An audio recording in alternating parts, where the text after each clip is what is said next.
Hey guys, this is Chris back with another book review, and it's going to be a doozy, so we got to jump right into it. Today I'm going to be reviewing Diana Gabaldon's Voyager. That's right, not the ship. Okay, the actual book. I'm going to tell you, this little thing throws you to and from time warps and everything else, so you almost think you're in an episode of Star Trek Voyager, but it's not. Okay, this book picks up immediately after the last one, Dragonfly in Amber. Okay, so from the get-go, we have Claire back at her present time. Okay, she's found. Okay, took to the doctor. Obviously, Frank is there. They're trying to find out what happened to her. She was pregnant. Obviously, the whole story about, she made it from the past right before the Battle of Culloden. They has the baby. This leads to some stuff with her and Frank, obviously, because who is this guy? Was she really sent back in time, or did she just leave him and come back? And so obviously you can see where Frank is. Okay, so what we have to do first is we have to half this book up into Claire going back into the past first, obviously. So for the next 20 years, Frank begrudgingly agrees to take care of Claire's daughter, Brianna, and take her as his own, even though he's not the biological father, because we obviously know who is the biological father. Okay, and so, but the relationship over time becomes very strained. Obviously, Claire has to raise the child. There's some hard times. And there's not really good air conditioning back then in the 40s, we find out. In the 60s, we find out. Well, eventually, this all leads to a bad spell with her and Frank. And, well, something happens, and he's no longer in the picture. I'll leave you to find that on your own. And so we have Claire going back over to Brianna, taking Brianna back over to Scotland once again. She's in high school, she's in college, excuse me. She's furthering her relationship with Roger Mackenzie, the inheritor of the Inverness mansion over there, of his grandfather and things. But they're trying to hunt down what happened to Jamie Fraser. Obviously, there's a million and one ways to say his name. Did he survive the Battle of Culloden? What happened? We don't know.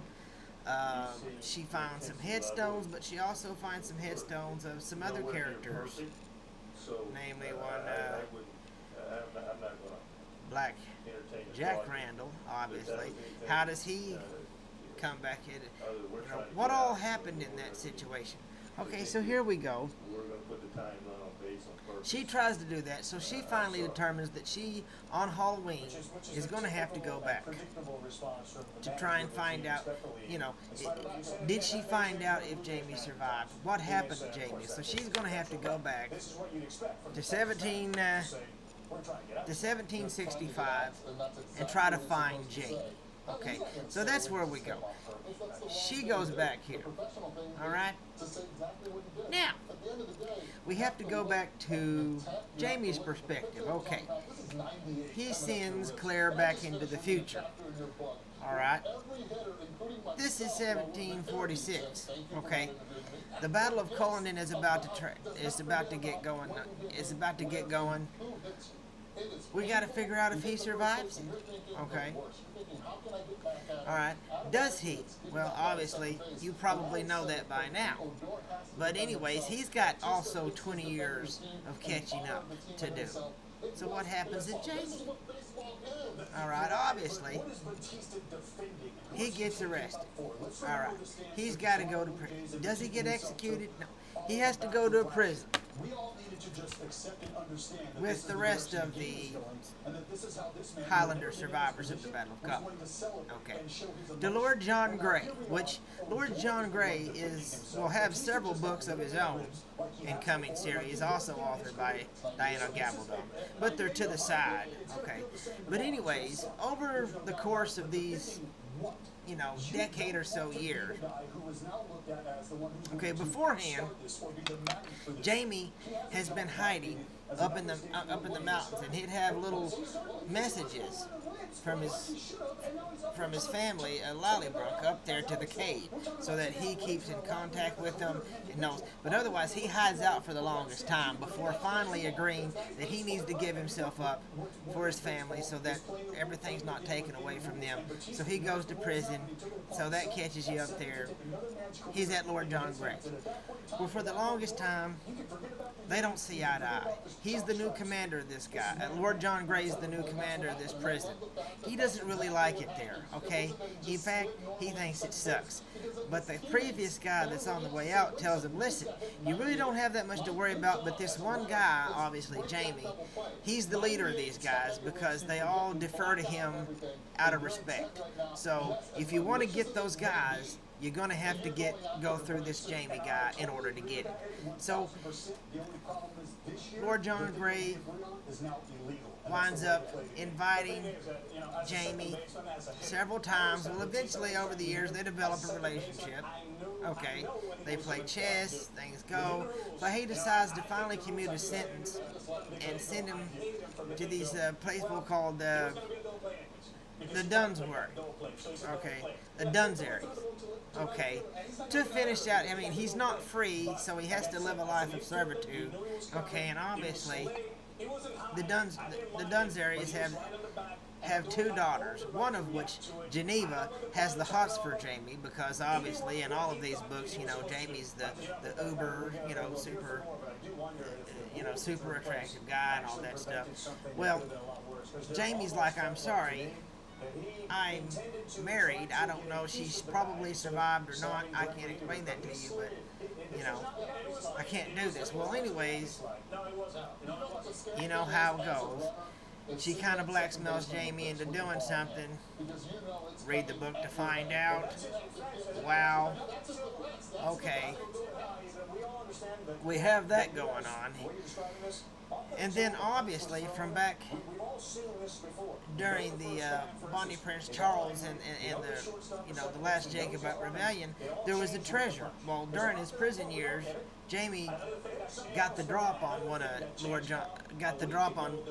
John Grey, goes off to an island, puts the treasure there, the treasure that, he was trying to keep the Bonnie Prince Charles from getting enough funds, to finally do this. There's a mystery ship that keeps going on.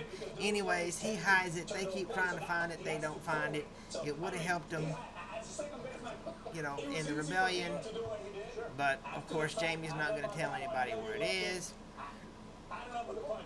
until later on, where, he goes back, he has to face his sister, and obviously his nephew goes to get it, gets caught up, and gets kidnapped, which leads to later on they've got to go and try to find his nephew, be that as it may. So obviously he goes from there, he gets away from the daughter. Jamie could have been a descendant of Lord Ellesmere, who was betrothed to Geneva. Okay, the Lord of the Manor, and so Jamie kind of has something going on. And we each have, in both settings, which I really like how Diana Gabaldon does, where she, Claire has to go back to Frank, they have some relations, also in the past. Jamie, he's alone in that cave, the girl that's had the hots for him, he doesn't know if he'll ever see Claire again, and then obviously this Geneva, the daughter of Doonesbury, who's betrothed to Lord Ellesmere, things happen.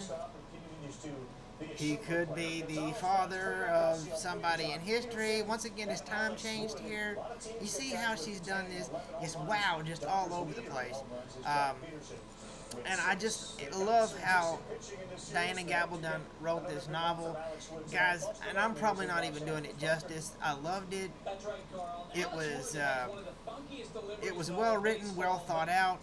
Obviously, she goes back.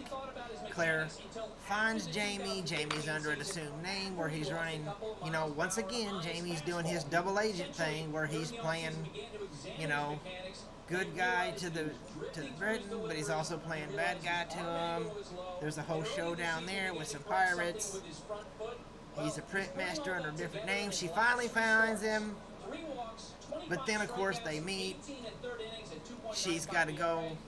Now they both got to go rescue his nephew. And Lord God, he's already, or his sister's going to kill him, and that's the main thing. They get shipwrecked, and then of course, which will lead to she gets lost a couple of times. It's going to lead to the next book, Drums of Autumn, which I'm not going to get into. But the main thing, another big thing, a big turn of the story, which I really like, is with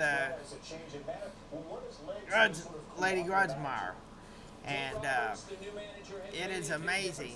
The girl from way back when that had a crush on Jamie when Claire first came back there and became his wife. That girl. Well, she shows back up, and you're gonna love that twist of the storyline. And so, the Jamie and Claire, the main thing, Jamie and Claire both changed so much in 20 years' time, but they have to reconnect in such a way and go off into another amazing adventure. And of course, which leads to the next book, Drums of Autumn, which they land smack dab in the American Revolution in the state of Georgia. That's for another day. But like I said, once again, I recommend that you go out and buy the latest edition of Voyager by Diana Gabaldon. It's an amazing read. I do not do it justice. There's so many plot twists, and it's so expertly written that you guys are going to just turn it from page to page, just like I did, and be waiting, once again, on that cliffhanger for the next issue, which is the mark of a great author. So, once again, thank you, Diana Gabaldon. You guys, tell me if you like the review, if there's something I might have left out. There was a lot to cover. I tried my best.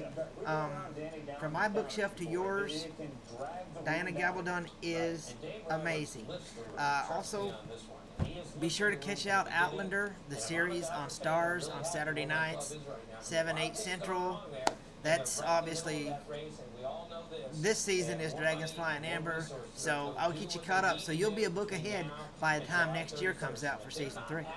Anyways, I hope you guys liked it. Keep on reading, and have a great spring and summer.